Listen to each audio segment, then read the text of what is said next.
Shalom Bapak Ibu semua, apa kabar? Puji Tuhan, saat ini bersama Boksu Willy ada di khotbah minggu. Dan khotbah minggu kali ini temanya sangat menarik, yaitu waspadai ajaran sesat. Mari kita buka Alkitab kita terlebih dahulu. Kita baca yuk, Matius 7 ayat 15 sampai ke 23. Waspadalah terhadap nabi-nabi palsu yang datang kepadamu dengan menyamar seperti domba, tetapi sesungguhnya mereka adalah serigala yang buas. Dari buahnya lah kamu akan mengenal mereka. Dapatkah orang memetik buah anggur dari semak duri atau buah ara dari rumput duri? Demikianlah setiap pohon yang baik menghasilkan buah yang baik, sedangkan pohon yang tidak baik menghasilkan buah yang tidak baik.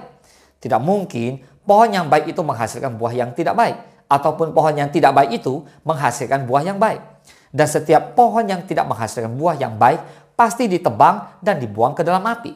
Jadi dari buahnya lah kamu akan mengenal mereka. Bukan setiap orang yang berseru kepadaku, Tuhan, Tuhan, akan masuk ke dalam kerajaan surga, melainkan dia yang melakukan kehendak Bapakku yang di surga. Pada hari terakhir, banyak orang akan berseru kepadaku, Tuhan, Tuhan, bukankah kami bernubuat demi namamu, dan mengusir setan demi namamu, dan mengadakan banyak mujizat demi namamu juga. Pada waktu itulah aku akan berterus terang kepada mereka, dan berkata, aku tidak pernah mengenal kamu, enyalah daripadaku, kamu sekalian pembuat kejahatan. Nah saudara, kekristenan saat ini berkembang di sebuah lingkungan yang tidak mudah. Karena jumlah penganutnya relatif sedikit atau kaum minoritas. Dan adanya orang-orang yang berusaha menekan.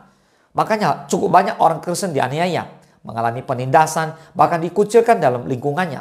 Itu adalah kondisi luar kekristenan. Di samping itu, saat ini kekristenan juga mengalami serangan dari dalam. Banyak hamba Tuhan yang sengaja mengajarkan hal yang keliru, yaitu menyesatkan. Mereka mengutip ayat-ayat firman Tuhan dari Alkitab dan menyetirnya untuk mencari keuntungan sendiri. Kekristenan dan gereja saat ini sedang menghadapi ajaran-ajaran yang sepertinya benar, tetapi sebenarnya sesat. Ibarat sekarang ini banyak barang palsu seperti beras plastik, tas KW, yaitu tidak original, palsu, dan lain-lain. Nah sekarang kita lihat latar belakang masuknya ajaran sesat. Ketika orang memalsukan sesuatu, pasti ada motif atau tujuan tertentu di baliknya. Yang pertama, mereka memiliki kepentingan pribadi atau ada kepentingan yang ingin mereka tuju. Ada juga karena harganya mahal, sehingga barangnya dipalsukan agar bisa terjangkau khalayak kebanyakan. Sehingga muncullah tas KW dan sebagainya. Banyak juga orang yang ingin tampil cantik, sehingga menjalani operasi plastik. Hidung yang pesek dimancungkan, padahal hidung adalah sesuatu yang baik yang Tuhan berikan kepada kita. Tetapi seringkali kita menganggap Tuhan tidak baik dan ingin hidung kita lebih mancung lagi. Nah, hal-hal seperti ini membuat kita tidak waspada akan ajaran sesat yang kemudian masuk dalam hidup kita. Kita menganggap ajaran sesat adalah hal yang biasa. Ajaran sesat dianggap biasa seperti barang palsu. Nah, kita lihat sekarang ajaran sesat dan hamba Tuhan palsu. Nah, ternyata kita tahu bahwa itu semua dari sekitar kita. Yang penting pegang baik-baik. Ajaran Tuhan Yesus bukanlah ajaran sesat. Tetapi siapa yang memberikan ajaran yang berbeda dengan ajaran Tuhan Yesus bisa sesat dan menyesatkan. Kita harus berhati-hati dalam menerima ajaran yang diberikan oleh orang-orang yang tidak siap dan mengajarkannya secara keliru karena kita bisa tersesat. Seperti apa yang dikatakan pada Matius 7:15, waspadalah terhadap nabi-nabi palsu yang datang kepadamu dengan menyamar seperti domba, tetapi sesungguhnya mereka adalah serigala yang buas. Saudara, saat ini sudah banyak ajaran yang menyesatkan dan palsu. Kita sulit membedakan ajaran dan pendeta yang palsu dengan yang sejati atau yang benar. Kalau ada orang yang memakai jas, dasi, lalu berbicara di mimbar, ia bukanlah seorang pendeta yang benar kalau ia tidak mengajarkan Alkitab. Jadi jangan katakan pendeta ini luar biasa ajarannya karena penampilannya, padahal ajarannya menyimpang. Domba dengan serigala mudah dibedakan dari penampilan luarnya. Tetapi pengajar sesat biasanya tidak tampil seperti serigala. Mereka seringkali datang seperti domba yang sepertinya tidak punya masalah. Bisa jadi mereka mengatakan Tuhan memberkati kamu. Dan mereka bisa berlaku baik, tetapi belum tentu dia adalah seorang pengajar yang baik dan pendeta yang benar.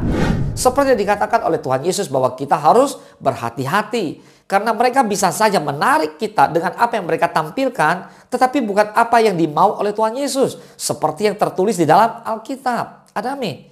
Nah, cara mengenali ajaran sesat seperti apa? Ayo kita bahas. Matius 7 ayat 16. Dari buahnya lah kamu akan mengenal mereka. Dapatkah orang memetik buah anggur dari semak duri? Atau buah ara dari rumput duri? Nah, maksudnya Tuhan Yesus adalah Ketika kita mau memetik buah anggur, harusnya dari pohon anggur, bukan dari semak belukar. Setuju ya? Tetapi di sini, orang bisa mengeluarkan sesuatu yang benar, tetapi bukan berdasarkan firman Tuhan. Matius 7 ayat 17. Demikian setiap pohon yang baik menghasilkan buah yang baik. Sedangkan pohon yang tidak baik menghasilkan buah yang tidak baik. Dan di Yohanes 15 ayat pertama dan kedua dikatakan begini. Akulah pokok anggur yang benar dan Bapakulah pengusahanya. Setiap ranting padaku yang tidak berbuah dipotongnya. Dan setiap ranting yang berbuah dibersihkannya. Supaya ia lebih banyak berbuah. Ada amin. Maksudnya membersihkan pohon anggur adalah membersihkan kita dari pandangan dan tradisi yang salah dalam hidup kita. Misalnya, walau sudah percaya kepada Tuhan Yesus, saat mengadakan pernikahan anak, ya mencari-cari hari dan bulan yang baik lah. Misalnya, ada yang beranggapan bahwa waktunya harus bulan Mei. Kenapa? Karena waktu bulan Mei itu adalah bulan yang baik dan tidak boleh diadakan pada bulan yang lain. Semisal di bulan Juli atau Oktober tanpa diketahui alasannya yang jelas. Dalam tradisi Jawa juga dilakukan seperti itu. Orang Chinese pun kebanyakan begitu. Anaknya mau menikah, yang ribut orang tuanya. Kalau mau diadakan hari Sabtu, dikatakan jangan karena semua orang keluar rumah. Sehingga nantinya tidak ada yang datang di resepsi pernikahannya. Hari Sabtu dianggap bukan hari yang baik karena lebih percaya tradisi dan keyakinan lama. Sehingga mereka tidak bisa memberikan ajaran yang benar. Dan kalau masih menganggap seperti itu, kita perlu lagi belajar firman Tuhan. Tidak ada hari yang tidak baik. Dari hari Senin sampai hari Minggu, semua Tuhan Yesus berikan hari yang terbaik buat saudara dan saya. Boleh katakan amin? Tetapi kalau menganggap hari yang baik adalah hari Sabtu saja, maka kita masih percaya pada tradisi juga. Dan jangan-jangan kita berada dalam ajaran sesat. Kita tidak usah bicara tentang saksi Yehova, Mormonisme, atau ajaran sesat lainnya. Karena kita ini, jika kita masih memegang tradisi yang keliru, ya itu sama saja. Jadi firman Tuhan mengatakan bahwa ketika kita mau belajar dan menghalau ajaran sesat, kita harus melihat buahnya. Kalau ada hamba Tuhan yang berkata, kasihilah orang lain. Tetapi dalam hidupnya tidak ada kasih. Maka jangan-jangan ia hanya bisa berbicara saja.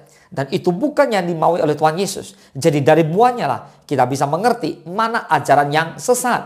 Nah, akibat ajaran sesat, kita lihat. Kalau kita ingin mengetahui ajaran sesat, kita perlu mengenali karakteristik dan akibatnya. Yaitu yang pertama, ajaran sesat bisa membuat perpecahan. Karena masing-masing ingin mempertahankan ajarannya sebagai ajaran yang benar. Bila ada yang mengatakan ajaranmu keliru dan perlu belajar, itu bisa berarti jangan-jangan ia sedang mengajarkan ajaran sesat. Karena di dalam Alkitab tidak ada yang mengajarkan bahwa kita harus berpisah. Tetapi kita harus bersatu agar kita bisa melakukan apa yang Tuhan Yesus inginkan. Yang kedua, ajaran sesat itu tidak ada gunanya. Sepertinya baik tetapi membawa kehancuran. Kita jangan bilang orang lain sesat. Mari lihat diri kita sendiri. Jangan-jangan kita bilang orang lain sesat, namun kita sendiri masih tidak percaya kepada Tuhan Yesus. Tetapi lebih percaya kepada tradisi-tradisi. Seperti orang bangun rumah, lebih percaya pada feng shui, percaya pada tata letak dan sebagainya. Itu justru yang sesat. Nah, sebagai penutup, kita akan bahas tentang 3 cara mengatasi ajaran sesat. Nah, saudara, sebagai anak Tuhan, kita harus tahu persis bagaimana mengatasi ajaran sesat supaya kita dan orang yang percaya lainnya bisa kita ingatkan untuk tidak mengikut ajaran sesat. Yang ngerti katakan amin. Nah, cara yang pertama yaitu waspada. Nah, kita harus tetap waspada setiap saat. Biasanya kalau orang sudah menua, manusia sudah pikun, biasanya suka lupa ya. Nah, saat mendengar atau membaca firman Tuhan ketiduran. Kalau ketiduran saat mendengar khotbah, maka firman Tuhan yang didengar adalah yang sepotong-sepotong. Dan itu sangat membahayakan. Nah, pada ayat ke-15, Tuhan Yesus mengatakan, waspadalah. Mungkin kita mengatakan, tidak apa-apa, sebentar lagi saya akan mati. Atau hal itu kecil, karena aku sudah mengerti dan selama 52 minggu, saya tidak pernah absen ke gereja, sehingga diberi predikat jemaat yang setia. Namun, apakah menjamin kita tidak terserang ajaran sesat? Bisa saja lebih yakin terhadap ajaran kita sendiri. Menganggap aku sudah benar dan aku sudah tua, kamu masih muda, tahu apa. Sehingga apa? Sehingga hal itu bisa dipakai iblis untuk menjatuhkan kita. Seperti yang dikatakan pada ayat 21. Bukan setiap orang yang berseru kepadaku, Tuhan, Tuhan akan masuk ke dalam kerajaan surga. Melainkan dia yang melakukan kehendak Bapakku yang di surga. Ada orang yang selalu datang ke gereja dan ia menyebut Tuhan, Tuhan. Tetapi saat pulang sudah lupa. Tuhan itu di gereja. Kalau di rumah, aku Tuhannya. Karena aku adalah orang tua. Bertobatlah saudara. Oleh karena itu, kita perlu berhati-hati. Yang ditekankan Allah di sini adalah dia yang melakukan kehendak Bapakku yang di sorga. Katakan amin. So, waspadalah. Yang kedua, membangun hubungan yang erat dengan Tuhan. Ada seorang nenek, setiap hari ia selalu membaca Alkitab. Meskipun ia membaca sore hari dan aminnya pagi hari karena ketiduran. Itu lebih baik daripada tidak sama sekali. Tugas melakukan firman Tuhan dalam hidup berlaku untuk semua usia. Kalau Tuhan katakan harus waspada, maka kita harus waspada terhadap ajaran sesat. Kita juga perlu memperhatikan ajaran yang diajarkan ke anak-anak. Jangan mengajarkan sesuatu yang tidak kita tahu, lalu kita katakan tidak baik untuk dilakukan. Misalnya, kita mengatakan tidak baik harinya, tanpa mengetahui alasannya. Itu menunjukkan kita tidak percaya terhadap pemeliharaan Tuhan. Setiap orang yang tidak percaya atas pemeliharaan Tuhan dan kepada Tuhan bisa dikategorikan sebagai pengikut ajaran sesat. Di sini Tuhan Yesus mengatakan banyak orang, yaitu hamba Tuhan yang sudah banyak berkhotbah, bernubuat dan mengadakan mujizat. Tapi Tuhan tidak mengenalinya. Karena dia tidak mempunyai hubungan yang erat dengan Tuhan. Mari saudara, milikilah hubungan yang baik dengan Tuhan dan bacalah firman Tuhan. Inilah kebenaran yang kita miliki dan bukan catatan-catatan dan buku-buku yang lain atau tradisi-tradisi yang dimiliki, tetapi kembalilah kepada Allah kita. Katakan amin. Yang ketiga, terus belajar. Jangan mengatakan aku sudah tua, tidak perlu belajar karena sudah tahu semuanya. Nah saudara, rencanakan untuk terus membaca firman Tuhan setiap hari walaupun sudah lelah. Karena disitulah dasarnya dan bukan ajaran orang lain. Apa yang kita pikirkan, tradisi, uang atau tampilan fisik kita, tetapi pemahaman Alkitab dan hubungan baik dengan Tuhan. Ada amin. Saudara, sebagai penutup khotbah, perhatikan ini baik-baik. Orang percaya harus ekstra waspada menanggapi ajaran sesat dari orang-orang yang mengaku utusan Kristus. Padahal mereka seperti musuh dalam selimut. Lengah sedikit mereka siap menerkam. Rasul Paulus berkata di Galatia 1 ayat 8, tetapi sekalipun kami atau seorang malaikat dari surga yang memberitakan kepada kamu suatu Injil yang berbeda dengan Injil yang telah kami beritakan kepadamu, terkutuklah dia. Saudara, melekat kepada Tuhan dan berakar dalam firman adalah kunci melawan tipuan iblis. Katakan amin. Hati-hati, waspadalah dengan ajaran sesat. Mari kita berdoa. Bapa di dalam surga, terima kasih, sungguh luar biasa. Pada hari ini kami belajar untuk waspada dengan berbagai ajaran sesat yang siap menyerang kehidupan kami. Kami mau hidup benar, kami mau melakukan kehendak Bapa di surga. Kami tahu persis apa yang harus kami lakukan karena Tuhan yang menuntun kami. Kami mau mengikut jalan dan kebenaran daripada Engkau ya Tuhan. Mari arah Roh Kudus tuntun setiap kami yang di rumah-rumah saat ini yang mengikuti khotbah online ini. Agar mereka mengikuti jalannya Tuhan, hidup dalam kebenaran dan mereka tidak terpengaruh atau disesatkan oleh ajaran sesat yang saat ini ada di mana-mana. Bapak, kami berdoa agar setiap anak-anak Tuhan, pendeta dari manapun berkhotbah, mereka sungguh-sungguh menyampaikan kebenaran firman Tuhan dan mereka tidak menyesatkan orang lain. Bertobatlah mereka ya Tuhan. Bapak, terima kasih, ini doa kami. Terpujilah nama Tuhan. Hanya di dalam nama Tuhan Yesus Kristus kami berdoa dan bersyukur. Haleluya. Amin. Selamat hari Minggu. Tuhan Yesus memberkati.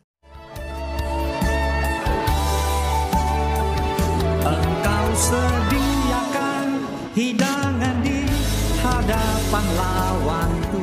Engkau mengurapi kepalaku dengan minyak baru. Ku sembah Kau Tuhan, ku sembah Kau Yesus. Ku tinggikan nama-Mu di atas segalanya. Ku sembah Kau Tuhan, sembah Kau Yesus, ku tinggikan nama-Mu.